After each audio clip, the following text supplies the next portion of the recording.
Dear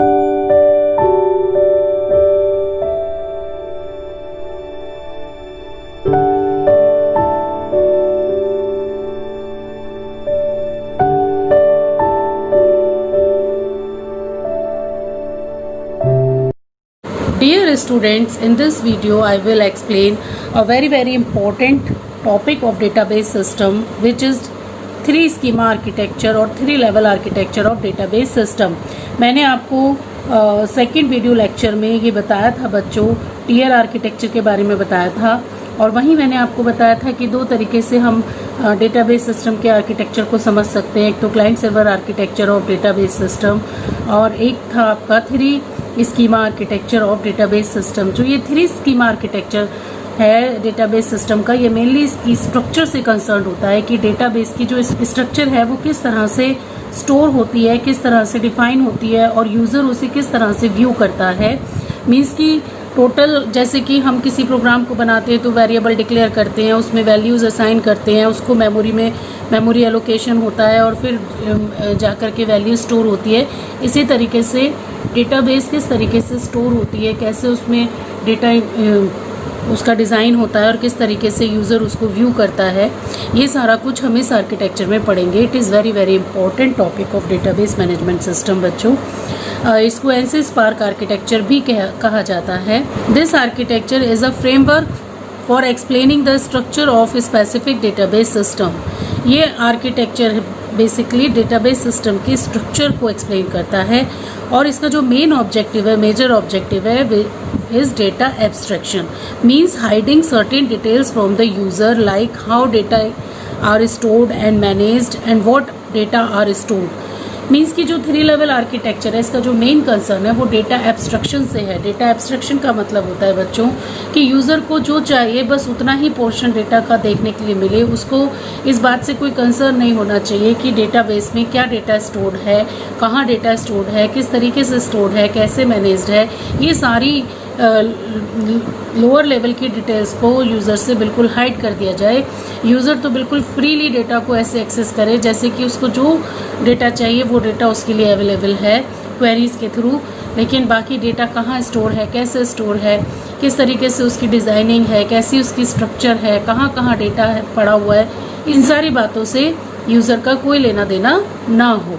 तो इसी को कहते हैं data abstraction. Let us discuss this architecture in detail. Discuss 3 schema architecture in detail. यहाँ बच्चों डेटाबेस के स्टोरेज के 3 लेवल्स होते हैं। एक लेवल पर यूज़र होता है, और एक लेवल पर डेटाबेस स्टोर्ड होती है। बीच में एक और लेवल होता है कंसेप्चुअल लेवल। तो इन लेवल्स का क्या पर्पज़ है, क्यों ये अलग अलग लेवल्स हैं, ये सारी बात हम यहाँ जानेंगे। सबसे पहले हम बात करते हैं बच्चों एक्सटर्नल लेवल की, जिसको हम व्यू लेवल भी कहते हैं, इंडिविजुअल यूजर्स व्यू भी कहते हैं। इसका मतलब है कि यहाँ पर यूज़र होंगे जो एप्लीकेशन प्रोग्रामर हो सकते हैं, या सिंपल एंड यूज़र्स हो सकते हैं जो किसी यूज़र इंटरफेस के थ्रू डेटाबेस को एक्सेस करेंगे। हर एक यूज़र का डेटाबेस को एक्सेस करने का अपना अपना व्यू हो सकता है। इन यूज़र्स की कैटेगरीज भी डिफरेंट हो सकती हैं। हो सकता है सेम डेटाबेस को एक्सेस करने के लिए डिफरेंट कैटेगरी के यूज़र्स हों, और एक एक कैटेगरी में बहुत सारे यूज़र्स हों। जैसे कि फॉर एग्जांपल, अगर मान लीजिए यूनिवर्सिटी की साइट को एक्सेस कर रहे हैं, तो यूनिवर्सिटी की साइट को एक्सेस करने के लिए स्टूडेंट भी यूनिवर्सिटी की साइट को एक्सेस करेगा, वहाँ के डेटाबेस को एक्सेस करेगा, और टीचर्स भी एक्सेस करेंगे, वहाँ का एडमिनिस्ट्रेटिव स्टाफ भी यूनिवर्सिटी के डेटाबेस को एक्सेस करेगा। तो कैटेगरी अलग अलग हो गई, लेकिन सबका पर्पज़ भी अलग अलग होगा। जैसे स्टूडेंट का व्यू है, तो कोई एक स्टूडेंट, सभी स्टूडेंट एक जैसा डेटा नहीं देखेंगे। कोई स्टूडेंट अपना रिजल्ट देख रहा होगा, तो कोई स्टूडेंट कोर्स की डिटेल्स देख रहा होगा, तो कोई स्टूडेंट ये देख रहा होगा कि इस कोर्स की कितनी फीस है। तो सबके इंडिविजुअल अलग अलग व्यू होंगे। अगर फैकल्टी मेंबर्स यूज़ कर रहे हैं उसी डेटाबेस को, या टीचर्स यूज़ कर रहे हैं, तो हो सकता है कि वो ये देख रहे हो कि उनके लिए कोई नई इंफॉर्मेशन तो नहीं आई, या फिर वो ये देख रहे हो कि एग्जामिनेशन की डेट है या क्या स्ट्रेटेजी बन रही है, या हो सकता है कि वो स्टूडेंट का डेटा फीड कर रहे हो। ऐसी एडमिनिस्ट्रेटिव स्टाफ है जो और किसी पर्पज़ के लिए सेम डेटाबेस को एक्सेस कर रहा हो। तो कहने का मतलब है कि एक्सटर्नल लेवल पर इंडिविजुअल यूजर्स होते हैं जो डिफरेंट व्यूज़ रखते हैं सेम डेटा के लिए, और उनका अपना पर्पस होता है जिसके अकॉर्डिंग वो क्वेरी करते हैं और डेटा को एक्सेस करते हैं। तो सभी का अपना अपना व्यू डेटाबेस को देखने का होता है। तो ये किसके थ्रू डेटाबेस को देखते हैं? इंटरफेस के थ्रू।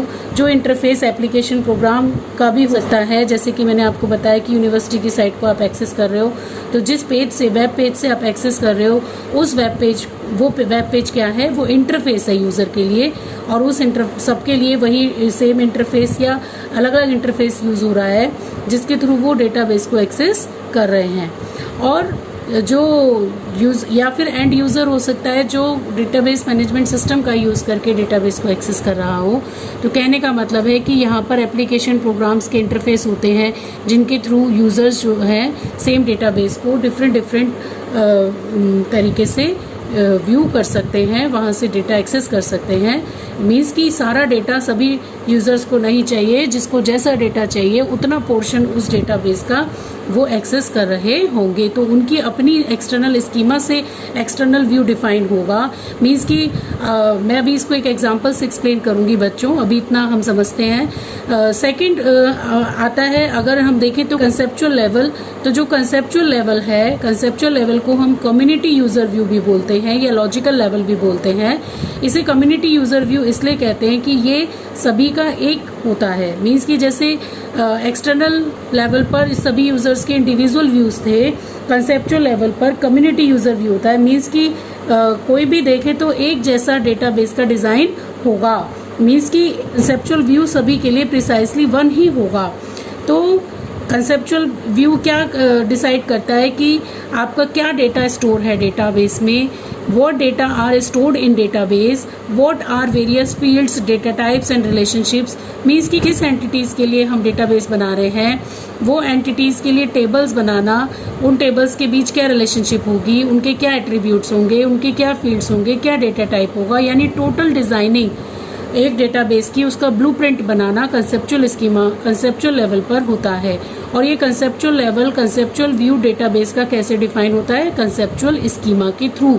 जो कंप्लीट डेटाबेस का डिज़ाइन मीन्स कि उस डेटाबेस का नाम, उसके अंदर टेबल्स, नंबर ऑफ टेबल्स, उसके साथ साथ उसकी नंबर ऑफ एट्रीब्यूट्स, हर एक एट्रीब्यूट का क्या नाम, क्या डेटा टाइप, क्या साइज रहेगा, एवरीथिंग इस कंसेप्चुअल लेवल पर डिसाइड होता है। और ये कौन डिसाइड करता है? डेटाबेस एडमिनिस्ट्रेटर डिसाइड करता है। एंटिटी रिलेशनशिप डायग्राम से मैपिंग करता है डेटाबेस में, कंसेप्चुअल स्कीमा के थ्रू ये डिफाइन किया जाता है। तो उसके बाद फिर नेक्स्ट आता है इंटरनल लेवल, बोलते हैं इसको, जो इंटरनल स्कीमा से डिफाइन होता है। बच्चों यहाँ पर दो चीज़ें आ रही हैं, एक तो लेवल और एक स्कीमा। तो यहाँ पर फ़र्क समझने की ज़रूरत है कि जो लेवल है वो लेवल ऑफ एब्स्ट्रैक्शन है। लेवल ऑफ एब्स्ट्रैक्शन का मतलब कि कौन सी डिटेल किसके लिए हिडन है। जैसे कि एक्सटर्नल यूज़र के लिए ये डिटेल बिल्कुल हिडन है कि डेटाबेस में क्या डेटा स्टोर्ड है और किस तरीके से स्टोर्ड है। सिमिलरली क्या डेटा स्टोर करना है, डेटाबेस की क्या कितने टेबल्स होंगे, हर एक टेबल का क्या रिलेशनशिप होगा, उनके टेबल्स में कितने फील्ड्स होंगे, क्या डेटा टाइप, ये सारी डिज़ाइनिंग जैसा कि आपने स्कीमा में पढ़ा था वो सारा कंसेप्चुअल लेवल पर डिफाइन किया जाएगा। और इंटरनल लेवल पर क्या डेटा स्ट्रक्चर्स यूज़ हो रही हैं, कैसे डेटा स्टोर हो रहा है, इस सारी डिटेल से कंसेप्चुअल लेवल का लेना देना नहीं है। तो लेवल और जो व्यू है वो तो ये बता रहा है कि लेवल ऑफ एब्स्ट्रैक्शन, लेकिन वो डिफाइन किससे होगा, मतलब कौन किस तरीके से उसको अचीव किया जाएगा, वो उस स्कीमा के थ्रू होगा। जैसे कि एक्सटर्नल लेवल या एक्सटर्नल व्यू या इंडिविजुअल यूजर्स व्यू किसके द्वारा डिफाइन होगा? एक्सटर्नल स्कीमा के थ्रू। ऐसे कंसेप्चुअल लेवल या लॉजिकल लेवल किसके द्वारा डिफाइन होगा? कंसेप्चुअल स्कीमा के द्वारा। Similarly internal level internal schema के द्वारा। तो जो इंटरनल लेवल है, इंटरनल लेवल को हम फिजिकल लेवल भी कहते हैं बच्चों, और इसको हम स्टोरेज व्यू भी कहते हैं। बेसिकली यहाँ पर जो मेन क्वेश्चन होता है वो ये होता है कि how data are stored, how data are actually stored. Means कि डेटा को किस तरीके से एक्चुअली स्टोर किया जा रहा है। फाइल्स की फॉर्म में डेटा स्टोर होता है। भले ही कंसेप्चुअल स्कीमा पर हम डिफाइन करते हैं टेबल्स को, लेकिन इंटरनली फिजिकल डेटाबेस में फाइल्स ही स्टोर होती हैं बच्चों। डेटा स्ट्रक्चर्स बनती हैं, जैसे कि आपने डेटा स्ट्रक्चर में पढ़ा होगा बच्चों, B tree, B plus tree, hashing, indexing, ठीक है, लिंक लिस्ट, इस तरीके से यहाँ स्ट्रक्चर्स बनती हैं जिसके थ्रू डेटाबेस को स्टोर किया जाता है फिजिकली। तो और एक्सेस स्ट्रेटेजी यहाँ पर डिसाइड होती हैं। This is the lowest level of abstraction that describe how data are actually stored in the database. और प्रिसाइसली वन इंटरनल व्यू होता है, जिसका मतलब है कि डेटाबेस एक ही जगह एक ही तरीके से पड़ी हुई है और कंसेप्चुअल स्कीमा पर भी एक ही तरह से डिफाइंड है, लेकिन एक्सटर्नल स्कीमा पर बहुत सारे यूज़र उसे अलग अलग तरीके से एक्सेस कर रहे हैं। इसीलिए यहाँ एक्सटर्नल लेवल पर जो मेन पॉइंट होता है वो different user have different views, और जो कंसेप्चुअल लेवल पर जो मेन पॉइंट होता है वो data are stored in the database. अगर हम इसको इस तरीके से देखें तो बच्चों जो एक्सटर्नल लेवल है वो क्लोजेस्ट टू यूज़र होता है, मीन्स कि यहाँ यूज़र बैठा हुआ है और उसको नहीं पता कि डेटाबेस कहाँ स्टोर्ड है, कैसे स्टोर्ड है, वो तो बस डेटाबेस को एक्सेस कर रहा है। और internally database physically hard disk पर स्टोर्ड है, इस डेटाबेस को भी नहीं पता कितने यूज़र इसको एक्सेस कर रहे हैं और कैसे एक्सेस कर रहे हैं। कंसेप्चुअल स्कीमा और इंटरनल स्कीमा को डिज़ाइन करने का जो मेन टारगेट है वो DBA का होता है, और एक्सटर्नल स्कीमा पर जो स्कीमा बनती हैं वो डिफरेंट एप्लीकेशन प्रोग्रामर्स अपना इंटरफेस बनाते हैं, उस इंटरफेस के थ्रू होता है। तो बच्चों यहाँ पे डेटाबेस सेंट्रलाइज्ड होती है, एक ही जगह स्टोर्ड है और मल्टीपल यूज़र्स उसको यूज़ कर रहे हैं। जो फिजिकल लेवल है वो क्लोजेस्ट टू स्टोरेज होता है, मीन्स कि हार्ड डिस्क या जो भी हम सेकेंडरी स्टोरेज मीडियम यूज़ कर रहे हैं वहाँ जाकर डेटा स्टोर हो रहा है। जो कंसेप्चुअल लेवल है वो लेवल ऑफ इंडायरेक्शन होता है बिटवीन एक्सटर्नल और इंटरनल लेवल के, कि इंटरनली डेटा कैसे स्टोर होगा और एक्सटर्नली डेटा कैसे व्यू किया जाएगा, इसके बीच में एक कड़ी की तरीके से कंसेप्चुअल लेवल यूज़ होता है। तो चलिए अब हम इस बात को एक एग्जांपल की हेल्प से समझते हैं। तो सबसे पहले मैं यहाँ पर बता दूँ कि लोएस्ट लेवल ऑफ एब्स्ट्रैक्शन जो इंटरनल लेवल होता है वो लोएस्ट लेवल ऑफ एब्स्ट्रैक्शन कहलाता है। यहाँ पर एक्चुअल मेथड्स और एक्चुअल डेटा स्ट्रक्चर्स यूज़ होती हैं डेटा को स्टोर करने के लिए। और मिडिल लेवल ऑफ एब्स्ट्रैक्शन कौन सा होता है? कंसेप्चुअल लेवल, जिसपे सभी डेटाबेस एंटिटीज़ के एट्रीब्यूट्स, उन एंटिटीज़ के लिए क्या टेबल्स बननी हैं, उनके डेटा टाइप्स, रिलेशनशिप, ये सारी चीज़ें इंक्लूड की जाती हैं। और हाईएस्ट लेवल ऑफ एब्स्ट्रैक्शन जो होता है वो एक्सटर्नल लेवल होता है, मीन्स कि इंडिविजुअल यूज़र का व्यू होता है जो ये डिस्क्राइब करता है कि which part of database is relevant to which user, means कि जिस यूज़र को जैसा डेटा चाहिए उसको वैसा डेटा मिल जाए। तो ये थ्री व्यू ऑफ एब्स्ट्रैक्शन को समझने के लिए बच्चों मैं यहाँ पर आपको एक एग्जाम्पल की हेल्प से इसको एक्सप्लेन करती हूँ। सपोज़ करिए कि हमें एक स्टूडेंट डेटाबेस बनानी है जिसके अंदर, जैसा कि मैंने अभी आपको एग्जांपल दिया, स्टूडेंट कोर्स फी रिकॉर्ड की हमें डेटाबेस बनानी है। तो फी रिकॉर्ड की डेटाबेस बनाने के लिए हम 3 टेबल्स बना ही रहे थे, जिसमें कि एक स्टूडेंट के लिए बना रहे थे और एक कोर्स के लिए बना रहे थे और एक बना रहे थे हम फ़ी का रिकॉर्ड मेंटेन करने के लिए। तो यहाँ पर मैंने उन दो कंप्लीट डेटाबेस ना बनाकर सिर्फ अभी एक टेबल की हम बात करेंगे, क्योंकि हम 3 लेवल पर किस तरीके से डेटा स्टोर हो रहा है इसको समझेंगे। इसीलिए मैंने यहाँ पर एग्जांपल पिक कर लिया है स्टूडेंट टेबल का।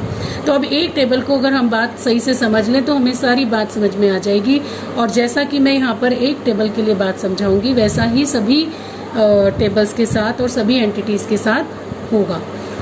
यहाँ पर हम बात करते हैं स्टूडेंट के रिकॉर्ड की, कि जब हम किसी स्टूडेंट के रिकॉर्ड को स्टोर कर रहे हैं तो सबसे पहले हम सोचेंगे कि उसकी स्ट्रक्चर क्या होगी, उसकी स्कीमा क्या होगी, उसको डिफ़ाइन कर लेंगे। तो जो डिफ़ाइन होगी स्कीमा वो एट कंसेप्चुअल लेवल होगी, लॉजिकल लेवल, जो कि हम ये बताएंगे कि कौन, जैसे स्टूडेंट हम एंटिटी ले रहे हैं तो स्टूडेंट की टेबल बना रहे हैं, स्टूडेंट के बारे में इंफॉर्मेशन स्टोर कर रहे हैं, तो हम सोचेंगे कि स्टूडेंट के कौन कौन से फील्ड्स हमें टेबल में रखने हैं, उन फील्ड्स की क्या डेटा टाइप होंगी, क्या साइज़ होंगे। तो ये कंसेप्चुअल लेवल पर सोचा जाएगा। इसके अब अगर हम एक से ज़्यादा टेबल बना रहे हैं तो उनके बीच क्या रिलेशनशिप रहेगी, ये सारी चीज़ें हम कंसेप्चुअल लेवल पर सोचा जाएगा। तो कंसेप्चुअल लेवल पर स्टूडेंट डिटेल अगर हम एक टेबल बना रहे हैं या फाइल बना रहे हैं तो इसमें सारे फील्ड्स आएंगे स्टूडेंट के। सपोज़ कि हमने यहाँ पर एग्जांपल में ले लिया roll number, name, age, father's name, address and phone number. तो स्टूडेंट के ये fields roll number, name, age, F name, father's name, address, phone number store हो रहे हैं। तो सबके लिए अलग अलग डेटा टाइप यूज़ होगा। जैसे रोल नंबर स्ट्रिंग हमने लिया था, तो सपोज़ हमने किया कि यहाँ पर हमने करेक्टर 10 ले लिया, मीन्स कि 10 करेक्टर्स की एक स्ट्रिंग ले ली। ऐसे ही नेम के लिए हमने 20 करेक्टर्स की स्ट्रिंग ले ली। एज हमने इंटीजर डेटा टाइप का ले लिया और इंटीजर को मेमोरी में एक वर्ड लेंथ का मेमोरी एलोकेट होती है, मीन्स की 4 बाइट्स मिलते हैं मेमोरी में। फादर्स नेम हमने 30 करेक्टर्स की स्ट्रिंग ले ली। एड्रेस हमने 30 करेक्टर्स की स्ट्रिंग ले ली और फ़ोन नंबर भी हमने 10 करेक्टर्स की स्ट्रिंग ले ली। तो ये कंसेप्चुअल लेवल पर हमने कंप्लीट स्टूडेंट रिकॉर्ड को डिफाइन कर दिया, जिससे कि स्टूडेंट डिटेल टेबल बनेगी और इसमें रिकॉर्ड्स फीड होंगे। अब ये इंटरनली जाकर के कैसे स्टोर होगा बच्चों, ये हमें समझना पड़ेगा। ये इंटरनली कैसे जाके स्टोर होंगे हमें ये देखना पड़ेगा बच्चों। तो इंटरनल लेवल पर ये जो रिकॉर्ड है वो एक्चुअल में स्टोर होगा, इसीलिए इंटरनल लेवल पर जो रिकॉर्ड स्टोर होता है उसको स्टोर्ड रिकॉर्ड भी कहते हैं, स्टोर्ड रिकॉर्ड ऑफ स्टूडेंट। क्योंकि स्टोर्ड रिकॉर्ड में और कंसेप्चुअली लॉजिकल रिकॉर्ड में अंतर होता है बच्चों। क्योंकि लॉजिकली तो वो जैसा हम डेटाबेस में उसको डिफाइन कर रहे हैं वो है, लेकिन इंटरनली जो स्टोर हो रहा है वो एक्चुअली मेमोरी में स्टोर हो रहा है कि किस नंबर की बाइट्स उसको मेमोरी मिलना शुरू हुई, कैसी मेमोरी लोकेशंस मिल रही हैं, कंसेक्यूटिव मिल रही हैं, सक्सेसिव मिल रही हैं या रैंडम मेमोरी लोकेशंस मिल रही हैं, किस तरह से डेटा स्टोर हो रहा है, ये सारे कंसिडरेशंस यहाँ पर होते हैं। कौन सी डेटा स्ट्रक्चर यूज़ हो रही है, किस तरीके से मेमोरी एलोकेट होगी, है ना, कौन सी टेक्निक यूज़ हो रही है, एक्सेस स्ट्रेटेजी क्या यूज़ हो रही है, ये सारे क्वेश्चंस यहाँ इंटरनल लेवल पर डिसाइड किए जाते हैं और ये काम डीबीए का होता है, डेटाबेस एडमिनिस्ट्रेटर का। तो अब यहाँ पर अगर मान लीजिए कंसेप्चुअल लेवल पर स्टूडेंट डिटेल का ये वाले रिकॉर्ड्स इंटरनल लेवल पर अगर स्टोर होंगे तो किस तरीके से स्टोर होंगे। जैसे सबसे पहले प्रीफिक्स हमने थोड़ा सा स्पेस मेमोरी का एलोकेट कर दिया कुछ प्रीफिक्स के लिए, जैसे कुछ पॉइंटर्स या कोई एक्स्ट्रा इन्फॉर्मेशन रिकॉर्ड के बारे में। उसकी टाइप बाइट ले ली और बाइट कितनी एलोकेट हो रही है 6 और ऑफसेट 0। ये ऑफसेट जो होती है ये पोजीशन बताती है कि मेमोरी में कहाँ से रिकॉर्ड स्टार्ट हो रहा है स्टोर होना। उसके बाद जैसे रोल नंबर है तो रोल नंबर की टाइप क्या रहेगी बाइट 10, क्योंकि एक करेक्टर को मेमोरी में 1 करेक्टर को मेमोरी में 1 बाइट मिलते हैं, तो 10 करेक्टर्स को कितने बाइट मिलेंगे 10 बाइट्स मिलेंगे। और ऑफसेट 6, क्योंकि 6 तक तो हमने स्टोर कर दिया था पहले ही, उसको प्रीफिक्स के लिए सेव कर दिया था, तो अब 6 ऑफसेट से मिलना शुरू होगा रोल नंबर के लिए स्पेस। और फिर रोल नंबर के लिए 6 से 10 बाइट्स आगे तक का कंसेक्यूटिव लोकेशंस एलोकेट हो जाएंगी। तो अब 16 ऑफसेट से नेक्स्ट फील्ड स्टोर होगा, दैट इज़ नेम, और उसको मिल रहे हैं 20 बाइट्स मेमोरी में। तो नेक्स्ट जो फील्ड है एज, उसको मिल रहा है वर्ड, मीन्स कि पूरा एक मेमोरी वर्ड 4 बाइट का। तो जो ऑफसेट होगी इसकी 36 होगी, क्योंकि 20 bytes plus 16 byte is equal to 36 bytes. तो अब एफ नेम जो नेक्स्ट फील्ड है उसकी टाइप क्या रहेगी बाइट 30 और उसको क्या मिलेगी ऑफसेट 40 से, क्योंकि यहाँ पर 36 है और वर्ड की साइज़ जो था वो 4 बाइट था, तो यहाँ हो गया 40 बाइट। इस तरीके से बच्चों टोटल अगर हम देखें तो हमारे इस पूरे रिकॉर्ड को स्टोर करने के लिए, एक रिकॉर्ड को स्टोर करने के लिए कितने बाइट्स मेमोरी में लगे 110 बाइट्स। चाहे तो आप काउंट कर लो यहाँ से कि 6 प्लस 10 कितने हो गए 16 प्लस 20 36 प्लस 4 40 प्लस 30 70 प्लस 30 100 और 100 प्लस 10 110। तो 110 बाइट्स मिले एक रिकॉर्ड को स्टोर करने में मेमोरी में। तो ये इंटरनल लेवल की डिटेल थी। ये एक एग्जांपल देकर बता रही हूँ बच्चों, बिल्कुल एग्जैक्टली इस तरीके से होगा और इससे भी ज़्यादा होगा, क्योंकि एक डेटाबेस में बहुत सारी टेबल्स बनती हैं बच्चों, और भी चीज़ें होती हैं, लेकिन मतलब मैं एक आपको यहाँ पर 3 व्यूज़ ऑफ डेटा समझाने की कोशिश कर रही हूँ। तो जो एक्सटर्नल लेवल है उस पर क्या होगा, एक्सटर्नल लेवल पर स्पेसिफिक यूज़र होंगे जिनके अपने इंडिविजुअल व्यूज़ होंगे इस डेटा को देखने की। तो सपोज़ कि यूज़र 1 है, उसको रोल नंबर नेम और एज चाहिए, वो देखना चाहता है कि किस एज ग्रुप के हमारे पास स्टूडेंट्स हैं, तो उसने केवल रोल नंबर नेम और एज को ही पिक किया डेटाबेस से, सारे के सारे रिकॉर्ड्स के सारे फील्ड्स को नहीं देखना, उसको सिर्फ रोल नंबर नेम और एज देखना है। अगर यूज़र 2 है तो वो देख रहा है कि role number name phone number और एड्रेस चाहिए, क्योंकि उसको मैसेज भी करने हैं, बच्चों को एड्रेस पर लेटर्स पोस्ट करने हैं, तो role number name phone number address ये इसने पिक किया डेटाबेस से। यूज़र 3 था तो उसने रोल नंबर और फ़ोन नंबर उठाए, बस केवल उसकी रिक्वायरमेंट इतनी थी। इसके अलावा बच्चों यूज़र और भी हो सकते हैं। कोई यूज़र ये देखना चाहे कि उन बच्चों के रोल नंबर और नेम मेरे पास आ जाएं जिनका नेम ए से स्टार्ट होता हो, या उन बच्चों के रोल नंबर, उन स्टूडेंट्स के रोल नंबर और नेम आ जाए मेरे पास जिनका एड्रेस जो है वो काला आम हो। इस तरीके से कैसी भी क्वेरीज इस पर चलाई जा सकती हैं। इंडिविजुअल यूज़र के अलग अलग व्यूज़ होंगे जो वो इंटरफेस से क्वेरी करके डेटा को एक्सेस करेंगे। तो यहाँ पर जो 3 लेवल ऑफ एब्स्ट्रैक्शन थे वो मैंने आपको समझाए बच्चों। कंसेप्चुअल लेवल पर पूरी डिज़ाइनिंग है, कंसेप्चुअल स्कीमा के द्वारा ये डिफ़ाइन की जाती है। इंटरनल लेवल पर डेटा कैसे स्टोर हो रहा है, स्टोर्ड रिकॉर्ड को कैसे बाइट मिल रहे हैं मेमोरी में, वो है इंटरनल स्कीमा इसको डिफ़ाइन करता है। और एक्सटर्नल लेवल पर इंडिविजुअल यूज़र्स व्यू हैं जिनको अलग अलग एप्लीकेशन प्रोग्राम्स के थ्रू डिफ़ाइन किया जाता है, तो अलग अलग एक्सटर्नल स्कीमा इसको डिफ़ाइन करते हैं। तो ये बात आपको समझ में आई होगी बच्चों।